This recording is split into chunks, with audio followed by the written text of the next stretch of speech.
नवोदय जय भीम। सबसे बड़ी बात ये है, पहला आपकी जो घर है, घर में हमारे पिता रहता है, पिता की पिता रहता है, दादा कहता है उनको। तो देखिए इनकी बात आप आम है, जैसे कि हम उनकी बच्चा है।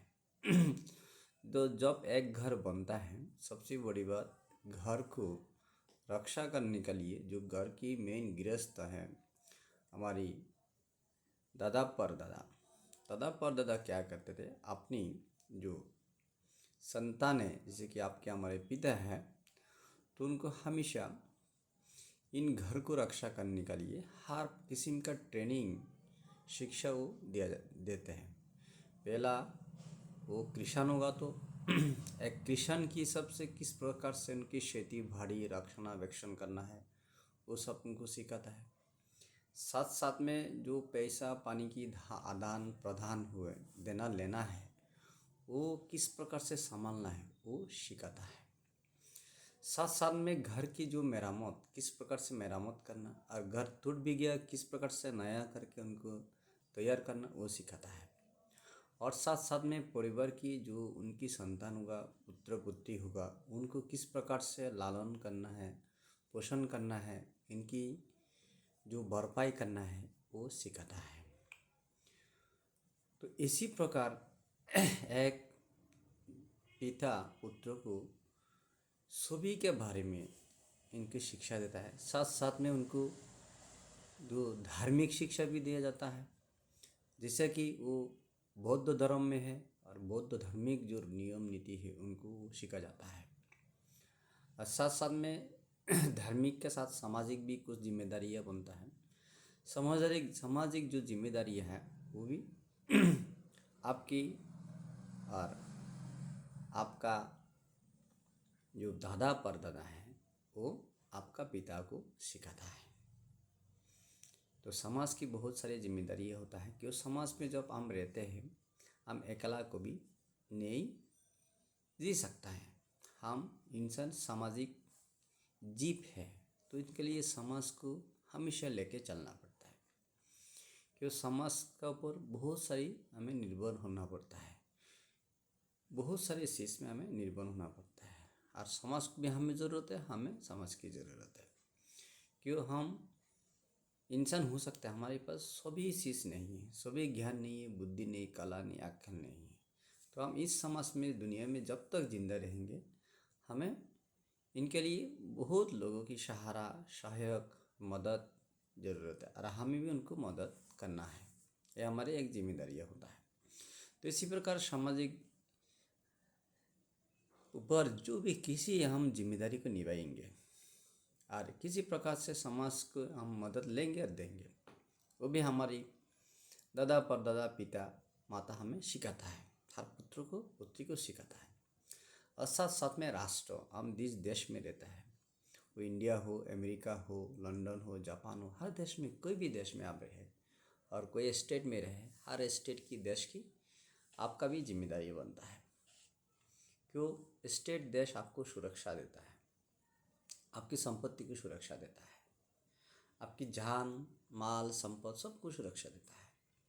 उनका पुलिस होता है, मिलिट्री होता है, नेवी होता है, एयरफोर्स होता है, नाना किस्म से सरकारी जो अधिकारियाँ होता है और जो सुरक्षा वाहिनी होता है, वो आपको सुरक्षा मुहैया करता है। तो उनको बदल से आपको सरकार को कुछ पैसा कुछ उसको टैक्स आपको उछलना पड़ता है, देना पड़ता है। तो इस पैसा खर्चा करके सरकार सुरक्षा जो वाहिनी है उनको आपका सुरक्षा के लिए नियंत्रित करता है, नियोग करता है, पूरा समाज के लिए नियंत्रित करता है। तो समाज में आप भी है, तो साथ साथ में उस सबका जैसे कि निरापत्ता की सुरक्षा लिए काम करता है, तो आपका भी निरापत्ता जो है हो जाता है, सुरक्षा भी हो जाता है। इसी प्रकार आज मेरी एक्चुअली मेन बात, ये बात लेके मैंने बहुत बात की, फिर भी दोबारा भी थोड़ा आप लोग से कह रहा है। जैसे कि बुद्ध का धम्म कहाँ से उत्पन्न हुआ, बुद्ध गया, भगवान सम्मुख संबुद्ध गौतम बुद्ध बुद्ध ज्ञान प्राप्ति करने की पहला जब उनकी सिद्धार्थ कुमार गौतम उनका नाम हुआ करते थे। वो कपिला वस्तु जो है अभी उत्तर प्रदेश की जो जगह है वहाँ उनका शत्रुघ्न राजा की राजबाड़ी है, राजधानी है, अभी भी है। आप कभी जाएंगे कपिला वस्तु में, उत्तर प्रदेश में होता है, जाइए वहाँ। बहुत बड़ा जो शत्रुघ्न राजा की राजबाड़ी, जहाँ सिद्धार्थ गौतम भगवान गौतम ने बनने का पहला वहाँ वो रहा करता था। ठंडा की महल है, गर्मी की महल का है और बारिश का भी 3 महल है, और राजा की जो राजबाड़ी भी है वो आपको अभी भी देखने के लिए मिलेगी, आप देख सकते हैं। इसके बाद में उनको जैसे कि माँ की प्रेग्नेंट हुआ हमारी महामाया गौतमी, तो उनकी पितृ में जाने के लिए बहुत इच्छा हुआ। तो पितृलय जाते टाइम वो आधा रास्ता में, वो पितृलय तब नेपाल में हुआ करते थे, तो वो कुलीय वंश था। तो गौतम बुद्ध की जो पिता के वंश है वो शैक्ष वंश है, शैक्ष और कुलीय। तो कुलीय वंश वो नेपाल साइड में हुआ, तो अभी के नेपाल साइड में। तब कुलीय राज्य था, शैक्ष राज्य था। शैक्ष राज्य से कुलीय राज्य जाते हुए आधा रास्ता में लुम्बिनी वन में उनकी जो प्रसव हो गया, जो सिद्धार्थ गौतम की। अभी लुम्बिनी आपको नेपाल में साइड में पड़ा है, आपको देखने का मिलेगा। तो जैसे कि सिद्धार्थ गौतम, इसमें बहुत कहानी, इतने हम लंबा बात करने नहीं जाएंगे। उन्होंने 29 साल हुआ, 29 साल शादी भी किया, 16 साल में बच्चा भी हुआ राहुल। 29 साल में उम्र में उन्होंने संसार को त्याग किया। करते हुए उनकी उद्देश्य क्या था? सर्वज्ञ बुद्ध बनना, ज्ञान बनना, संसार उनकी, और कोई जन्म नहीं होना चाहिए, कोई प्रकार जरा नहीं होना चाहिए, व्याधि नहीं होना चाहिए, मृत्यु नहीं होना चाहिए। वो परिमंडल से उनसे मुक्त होना चाहता है, प्रज्ञा को, ज्ञान को दर्शन करना चाहता है, ऐसी अवस्था को उन्होंने प्राप्त करना चाहता है, उनकी मेन लक्ष्य है। तो जिस वजह से उन्होंने बुद्ध के उसी टाइम पे, आज से 2600 साल पहले, भारत में वो हर ज्ञानी गुणी आध्यात्मिक गुरु लोगों को पास उन्होंने गया है। पूरा उत्तर प्रदेश से, बिहार से शुरू करके पूरा भारत के अंदर जितने सारे ज्ञानी विद्वान उन्होंने अलग अलग राज्यों में, अलग अलग राजा की राजधानी में उन्होंने सुना है, यहाँ वहाँ ज्ञानी है, मुक्त व्यक्ति है, मुक्त पुरुष है, प्रज्ञावान है, संत है, साधु है। उन्होंने वहाँ पैदल चल के उसी टाइम पे सभी लोग पास गया। तो ऐसा हमारे बुद्धिस्ट कहानी के अंदर 13 लोगों को बात कहा, एक्चुअली 13 से ज़्यादा लोग हैं। वो 13 सबसे फेमस था उसी टाइम पे, वो ज़्यादा फेमस था। तो इस वजह से उन्होंने, तो उसी टाइम में ज़्यादा फेमस था।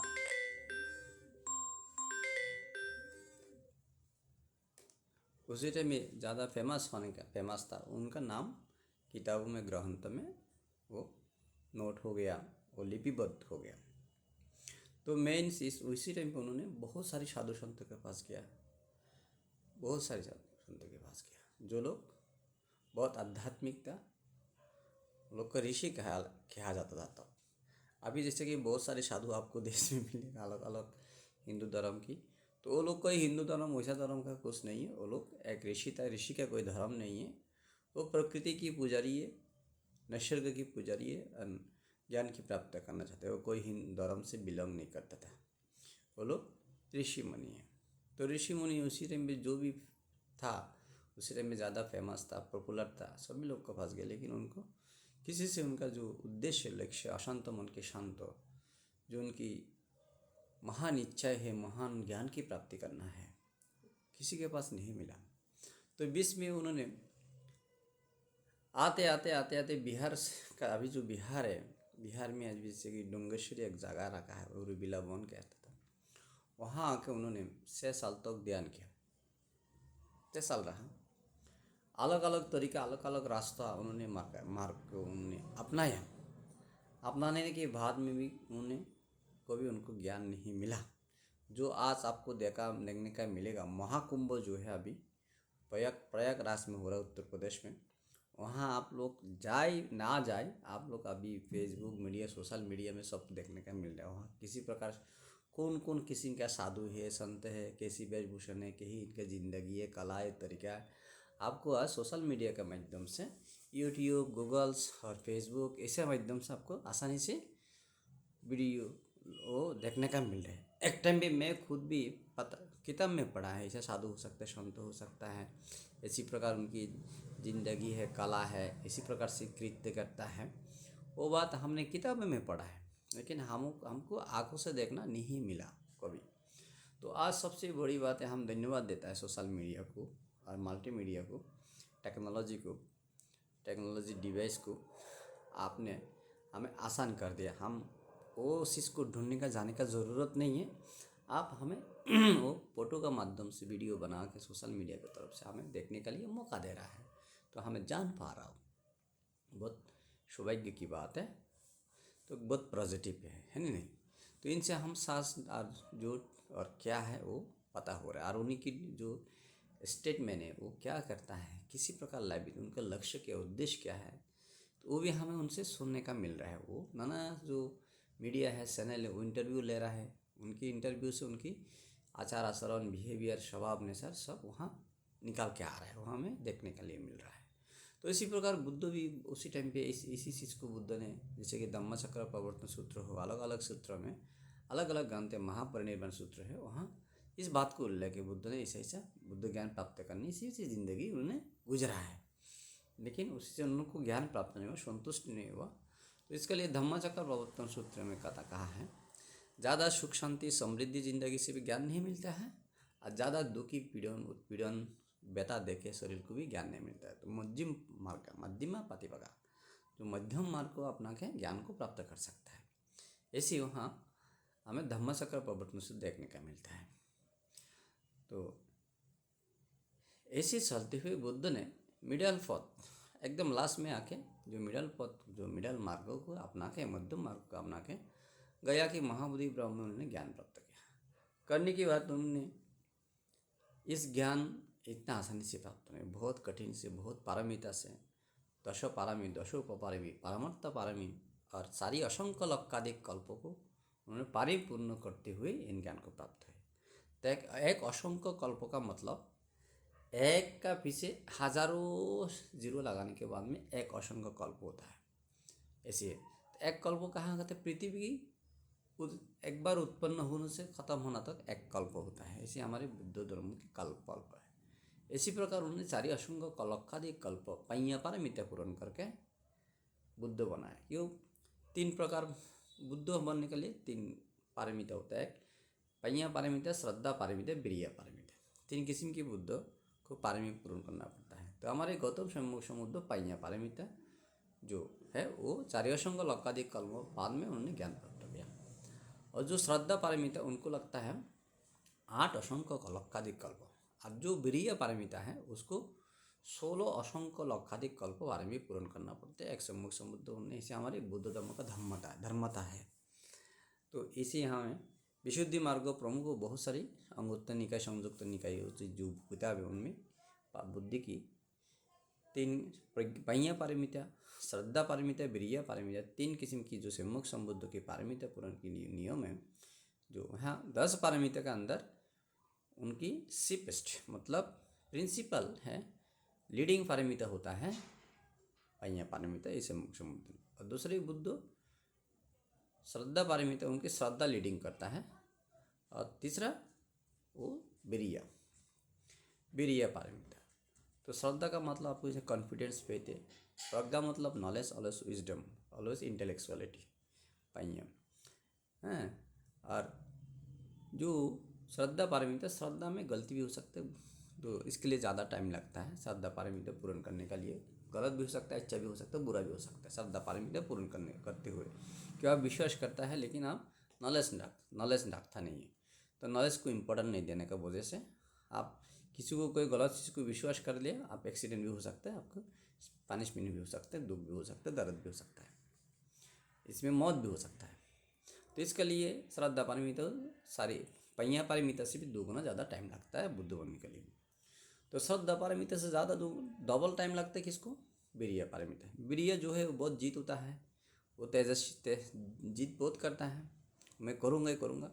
लेकिन जीत जो है अच्छा के लिए जीत अच्छा है, बुरा के लिए जीत बुराई है। तो गुस्सा ज़्यादा करेगा, जीत गुस्सा में परिणत हो जाएगा, ये मैं करके हारूंगा, ये मैं वसूली करूँगा, रिवेंज लूँगा, और इसमें हम अच्छा हो तो मैं करूँगा, बुरा हो बुरा में, ऐसे उनको डिटेक्शन होता संकल्प होता है। तो इसके वजह से उनको कभी एक्सीडेंट भी हो जाता है, नुकसान भी हो जाता है, से ज़िंदगी भी चला जा सकता है। तो ऐसे बेरिए पारमिता के इसके लिए सद्दा पारमिता पहिया पारमी से भी पहिया पारमिता 4 गुण ज़्यादा समय लगता है, और सद्दा पारमी से 2 गुण ज़्यादा समय लगता है सम्मुख संबुद्ध बनने के लिए। बहुत लंबा रास्ता गुजरना पड़ता है, इतना आसान नहीं है।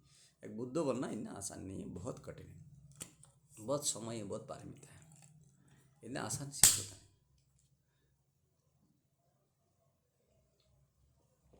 ऐसा आसान होता कोई भी बुद्ध बन जाता था, कोई भी बुद्ध नहीं बन सकता, पारमी पूर्ण करना पड़ता है।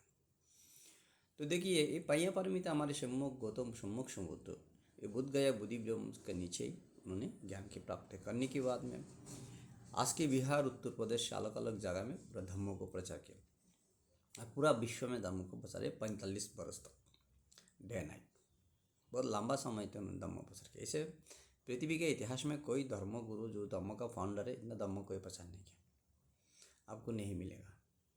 क्यों? जीसस क्रिस्ट धम्मो प्रचार के ओनली 3 साल, उनका धर्म जो प्रचार हुआ 3 साल। जीसस क्रिस्ट कब फेमस हो रहा है? जब उनको क्रूसिफिकेशन हुआ, वो बहुत सोशलिस्ट था, सोशल जस्टिस के ऊपर काम करते थे, तो ह्यूमनिस्टिक सोशल जस्टिस के ऊपर। तो उसी टाइम भी जूश लोगों ने बहुत अत्याचार विचार किया। वो एक कारपेंटर था, बहुत लेबर की किस्म के लोग था, लेकिन वो उसको कुछ लेबर लोगों को शोषण हो रहे, कामगार लोगों को शोषण हो रहे, उसके ऊपर वो आवाज़ उठाया। आवाज़ उठा के उनकी आवाज़ बहुत सारे लोग सुना है, सुनने की बात उनकी, तो उनका एक नीति था, लॉजिक था, तो नीति लॉजिक से चलते हुए लोग पसंद आया। बाद में एंड में उनको उसी टाइम पे जूस लोगों ने उनको डायरेक्टली डेथ सेंटेंस दिया। देते टाइम उन्होंने जब क्रूसिफिक्शन में दिया, उनको बहुत बहुत देख के उनको मारने के लिए गया था आज से। तो यहाँ से उन्होंने बहुत फेमस हो गया, ज़्यादातर 3-4 साल उनका धर्म प्रचार था। और इसकी पहला वो सोशल जस्टिस के लिए जो अपना जवानी में बहुत मेहनत काम किया, नहीं कि ऐसे नहीं। तो बीच में कोई किताब में हमें कहीं नहीं मिलता है, वो कभी 12-13 साल कश्मीर का पढ़ा गया हो भी सकता है, वो हमें कितना कार्य का हमें पता नहीं है। इसे बहुत इतिहासकार ने एक डॉक्यूमेंट्री भी बनाया, Jesus was Buddhist monk 13 years, but कितना ये लास्ट बात सही है हमें पता नहीं है, उसका प्रूफ एविडेंस कितना से हो भी सकता है उसी टाइम। तो इंडिया इस टाइम पे पूरा दुनिया की ऑक्सफोर्ड कैम्ब्रिज जैसे इसी भी बेहतर था। तो पूरा दुनिया में यूनिवर्सिटी, बड़ा बड़ा यूनिवर्सिटी इंडिया में हुआ करता था। एजुकेशन व्यवस्था, शिक्षा प्रणाली और कल्चर, बिजनेस में इंडिया स्पेशलिटी में अध्यात्म में इंडिया ही सबसे ग्रेट था। तो सभी लोग इंडिया में दिलचस्पी आते थे, हो भी सकते वो भी आया होगा। तो उस टाइम पे जो इंडियन यूनिवर्सिटी था, ओनली अमीर पढ़ते थे ऐसा नहीं है, गरीब भी आके पढ़ सकता था, वो लोग भी एजुकेशन ले सकते थे। ऐसा नहीं ओनली राजा महाराजा धनी लोग का लोग पढ़ सकते हैं, अमेरिका जाके जैसे पढ़ता है अभी लोग, ऐसा नहीं है। कोई भी फैमिली की कोई भी व्यक्ति वहाँ वही उसी टाइम में जो स्कूल यूनिवर्सिटी था वहाँ पढ़ सकते थे। जो अमीर लोग एक्शन में धन दिया दिया करते थे, जो गरीब लोग वहाँ पढ़ते थे वो अपना स्कूल कॉलेज की जो काम छोटा मोटा साफ सफाई से शुरू करके शिक्षक को सेवा करके अलग अलग काम करके वो जो उसका जो वेतन है वसूल करके वो पढ़ाई करते थे। हो भी सकता है, कर सकते हैं, वो इम्पॉसिबल नहीं है, पॉसिबल है, संभव है, असंभव कुछ नहीं।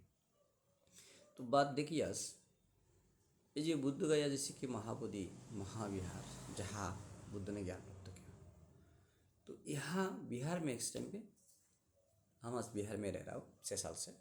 पहला मैं महाराष्ट्र में रहा, मैं पश्चिम बंगाल में रहा, अमेरिका लंदन में भी रहा है नहीं। तो बिहार में आने लेकर मुझे बिहार के बारे में हमें बौद्ध ग्रंथों में, बौद्ध किताबों में बहुत कहानियाँ हैं, बहुत बुद्ध की पूरा ज़िंदगी में। यहाँ पूरा त्रिपिटक 84 धम्मस्कंद में बिहार की बात है, हर जगह जगह में बिहार में ऐसा हुआ। बिहार में उसी टाइम पे भिक्षु वही काम, वही प्रोफेशन, वही दर्शना, वो विनय, ये अभिधम्म, ऐसे पाठ और सब आपको 84 धम्मस्कंद में आपको देखने को नहीं मिलेगा। तो इसका मतलब बिहार से धम्म का सृष्टि हुआ, तैयार हुआ। तो बिहार से बुद्ध का धम्म उत्पन्न हुआ, ज्ञान उत्पन्न हुआ, तैयार हुआ, सृष्टि हुआ, और उसका प्रसार भी हुआ। और इस बिहार के लोग उसी टाइम में बुद्ध धम्म को पूरा बिहार की भिक्षु भिक्षुनी उपासक उपासिका की मदद का वजह से, भिक्षु भिक्षुनी की वजह से ये बुद्ध का धम्म बाहर देश चला गया। जैसे कि सबसे बड़ा एग्जाम्पल हम आसानी से हमें मिलता है, कौन है? सम्राट अशोक का हम देखते हैं। इसकी पहला भी देखो मुगली वित्रतिष्य जो है, पहला संगति की जो संगायन की जो आधिपत्य अध्यक्षता वो मुगली वित्र, वो भी बिहार का था। सेकंड काल अशोक का टाइम पे दूसरा संगायन वो वैशाली में, वो भी वैशाली का था, बिहार में था। तो थर्ड संगायन सम्राट अशोक ने किया, वो भी यहाँ था, वैशाली में था और पटना में था। जैसे पाटलिपुत्र पटना में था। तीनों तो तीन भारत के अंदर दो तीन महासंगायन हुआ सब भारत में। एक संगायन था वो कश्मीरी में हुआ क्या अभी का कश्मीरी चौथा वाला। तो चौथा दो संगायन हुआ, एक श्रीलंका में एक इधर। लेकिन वो श्रीलंका रहा हम काउंटिंग कर रहे हैं, लेकिन जो कश्मीरी में हुआ काउंटिंग नहीं हो रहा, तो उसके बारे में नहीं है। श्रीलंका में पाँचवा भी हुआ, छः हुआ, वो किधर हुआ? बर्मा में हुआ महासंगायन। वो महासंघ में क्या होता है? बुद्ध का जो वाणी है उनको संग्रहित करता है और उनकी रक्षणा के लिए एक व्यवस्था, एक बात होता है, उसको एकत्रित करना, उनकी सुरक्षा की, उनकी व्याख्या की और उनकी परिशुद्धति के बाद में चर्चा होता है। और वो लोगों को बस कैसे पहुँच सकता है और सीख सकता है, विश्व में वो कैसे पहुँच सकता है, इनकी बारे में डिस्कस होता है। सुरक्षा, रक्षण और उसकी प्रचार प्रसार के, ऐसे महासंगायन के लक्ष्य होता है। तो इसी जो 6 महासंगायन हुआ वो हमें 3 तो वैशाली बिहार में हुआ और बाकी 3 वो बाहर ही हुआ। तो देखो बिहार की कृतित्व और बिहारी लोगों के जो कृतित्व और भूमिका वो अपरिसी में वो आप मतलब व्याख्या नहीं कर सकते, इतना भूमिका उन लोगों ने रहा है। तो आज बिहार में हम देखते हैं, जब आज आया 2006 साल बाद में बिहार एक टाइम में बौद्ध राजा, बौद्ध राज्य, बौद्ध लोग, बौद्ध भिक्षु, पंडित, ज्ञानी, शिक्षित और अमीर, धनी, धनवान की कोई कमी नहीं था। दुनिया की सबसे समृद्ध एक देश, एक राष्ट्र, एक राजधानी, सारा विश्व की एक बड़ा राजधानी भी कहा जा सकता है, क्यों? सम्राट अशोक पूरा विश्व को शासन किया। तो इतनी एक महान व्यक्ति की शासक कहाँ से? बिहार से हुआ होता था। तो कितनी महान पवित्र स्थान है, कितनी शक्तिशाली, कितना मजबूत, वैभवशाली, गौरवशाली जगह देखो, स्थान है। तो आज बिहार गरीब हो गया, बहुत सारे लोग गरीब है, गरीब लोग गरीबी है। तो ऐसा होता है दुनिया की, जैसे कि आप बहुत सारी सागर का अंदर आप भी कोई शहर मिल रहा है। आज जब विज्ञान ने कुछ नदी का तरफ जा रहे, सागर का तरफ जा रहे, बहुत सारी शहर नदी की, सागर के नीचे मिल रहा है नहीं? तो जहाँ सागर नहीं वहाँ सागर हो गया, जहाँ शहर था वहाँ सागर हो गया, ऐसा हो गया ना?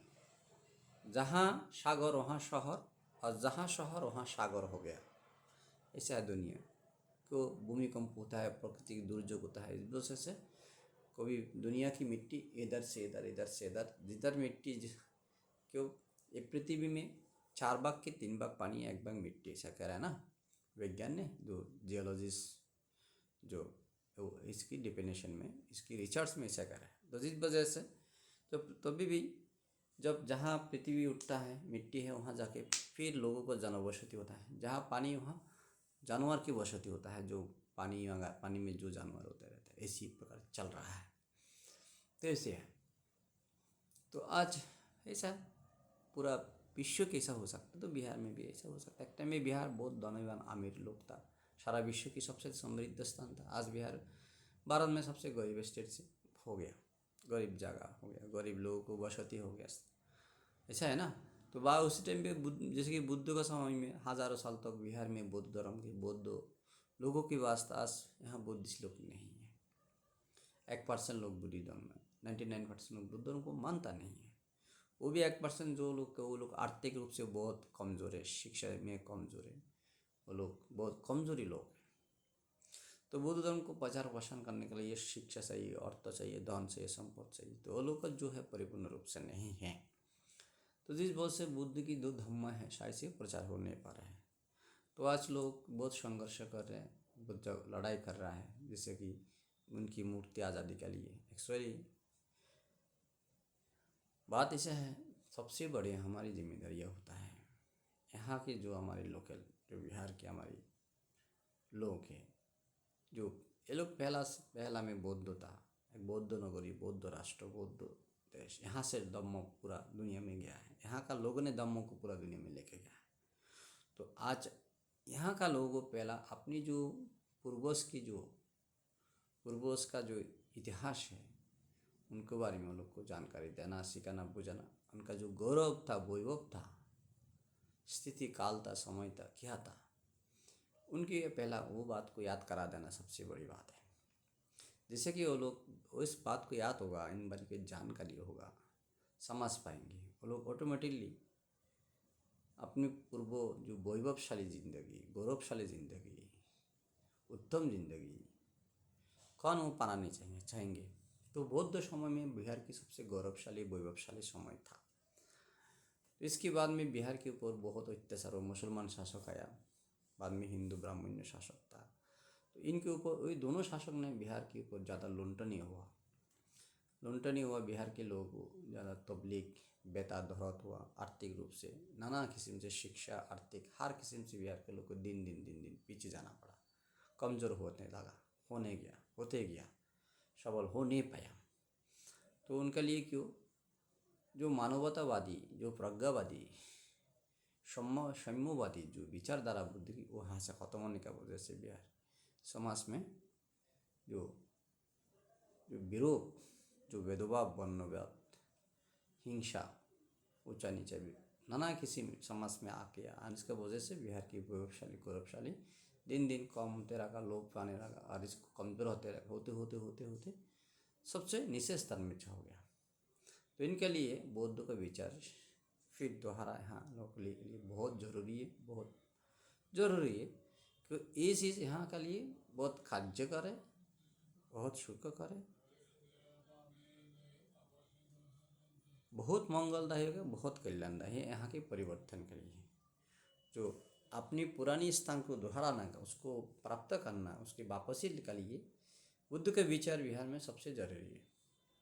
जब बिहार के लोग बौद्ध बन जाएगा, पूरा विश्व ऑटोमेटिकली बौद्ध बन जाएगा, ये एकदम गारंटी है। आपको बिहार के लोगों को बौद्ध बना सकते, बौद्ध बन गया, फिर अपनी धर्म को फिर दोबारा दोहराया, तो देखिए पूरा भारत नहीं, पूरा विश्व बौद्ध बन जाएगा। क्यों, इन लोगों ने बौद्ध धर्म को उत्पन्न किया, इन लोगों ने बौद्ध धर्म को प्रचार किया सारा विश्व में। तो ये अपनी कला, अपनी ज्ञान, अपनी चीज़, अपना हाथ से वो लोग साय से व्यवहार करेगी, इस्तेमाल कर सकता है। कि उनकी संपत्ति वो इनकी बेफन है, उनकी बेफन है नहीं, इनकी वस्तु है, इनके ज्ञान है, इनकी विद्या, इनका कला है। तो इनका कला, इनका विद्या, इनके पास से आ गया, वो फिर इस्तेमाल करेगा तो बेहतर इस्तेमाल कर सकता है ना बाकी लोग से ज़्यादा। कि वो उसको पूरा नहीं, लेकिन वो इस्तेमाल नहीं कर रहे हैं, उसको ऐसा ही रख दिया, दूसरा का पास रख दिया। तो अपनी चीज़ अपने हाथ में लेके वो लोग इस्तेमाल करेगा, इनको कला को इस्तेमाल करेगा, तो फिर आगे सारे को बेहतर हो जाएगा, बेहतर स्थान, बेहतर स्थिति वो लोग को से आ जाएगा। शिक्षा क्षेत्र में, आर्थिक क्षेत्रों में, राजनीतिक, आध्यात्मिक, संस्कृति, सर्व क्षेत्र में बिहार फिर अपनी वैभवशालीता, अपनी गौरवशालीता फिर दोबारा मिलेगा। तो इसके लिए बुद्ध की विचारधारा, बुद्ध की शिक्षा, बुद्ध की ज्ञान, बुद्ध की धम्मा बिहार के लोगों को पहला जरूरी है सबसे ज़्यादा। तो इनके लिए पहला हमें बिहार का लोगों को सबसे आगे बात, हम भारतीय बौद्ध, विदेशी बौद्ध, सबको बिहार के लोगों को जागना होगा। ऐसी पैसा दे के भी किसी को धार्मिक नहीं कर सकता, उनको प्रज्ञा ज्ञान देना होगा, समझाना होगा। डायरेक्टली आप पैसा देके किसी को, वही विदेशी लोग यहाँ महायान लोग आ रहा है, देखा मैंने, लोग को पैसा दे के बोलो बुद्धम शरणम, तो 2-3 बार बुद्धम शरणम से पैसा 5,000 लेता है, 5,000 लेता है, बाद में वो बोल गया, बाद में वो आप पहला जैसा था वही करता है, वो नमः शिवाय करता है, अल्लाह अकबर वो करेगा। क्यों, पैसा का लिए 2-3 बार कहा होगा, 2-3 मिनट, बाद में हो गया फिर हो या आगे जैसे ऐसा नहीं है। बुद्ध कौन है, धम्मा क्या है, संगा क्या है, उनके दिमाग में बस हाय से वो बैठाना होगा, समझाना होगा। क्यों, ये धम्मा तुम्हारा है, ये बुद्ध तुम्हारा है, ये संग भी तुम्हारा है। बुद्ध किसका है, तुम्हारा है, धम्मा भी तुम्हारा है, संग भी तुम्हारा है। तो ऐसे उनको साय से समझाना होगा इनके लिए हमें एक साथ बैठ के अपना बुद्धिमत्ता जो भिक्षु नहीं है, गृहस्थ नहीं, एक किस प्रकार से इन लोगों को काम करना है, परिवर्तन अपना चीज़ को समझाना बुझाना, उनके दिमाग में डालना और याद करा देना। तो इसके लिए हमें बैठना होगा, तो इस सब समय काम करना होगा, तो हम कर सकते हैं। आज बुद्ध गया महाबोधि विहार आंदोलन तो सफल हो जाएंगे, क्यों स्थानिक लोग, लोकल लोग, कोई बौद्ध नहीं, महाराष्ट्र से पश्चिम बंगाल हो, सिक्किम, लद्दाख हो, अरुणाचल हो, दूर दूर से लोग आके यहाँ धरना में बैठ रहे हैं, लेकिन उससे कुछ नहीं होगा।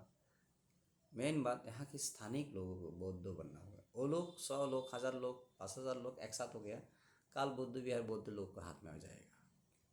लेकिन वो लोग अपना संपत्ति, अपना कला, अपना शिक्षा, अपना विद्या, अपना संपत्ति को, अपना हक नहीं मांग रहा है। वो अपना संपत्ति उसी समझ नहीं पा रहे, ये अपना संपत्ति, ये अपना कला है, अपना विद्या है, वो समझ नहीं पा रहे। तो उसको समझ जब तक नहीं आएगा तो नहीं होगा, उनको पहला समझ देना होगा। तो इसके लिए हमें उनको स्थानिक लोगों को समझ देने के लिए, समझ पाने के लिए, अपना हक, अपना अधिकार, अपना संपत्ति क्या है, अपना चीज़ क्या है, अपना अधिकार हक क्या है, उनको समझ दो। तो बाद में वो हक के लिए, अधिकार लेके लड़े तो उनको ऑटोमेटिकली वो चीज़ को उनको ऑटोमेटिकली उनको मिल जाएगा, है नहीं?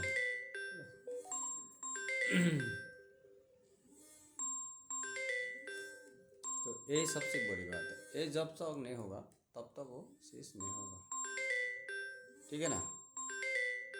क्योंकि हम थोड़ा इसको साइलेंस करते हैं, वो बहुत आवाज़ करता है लोग, तो ऐसे है।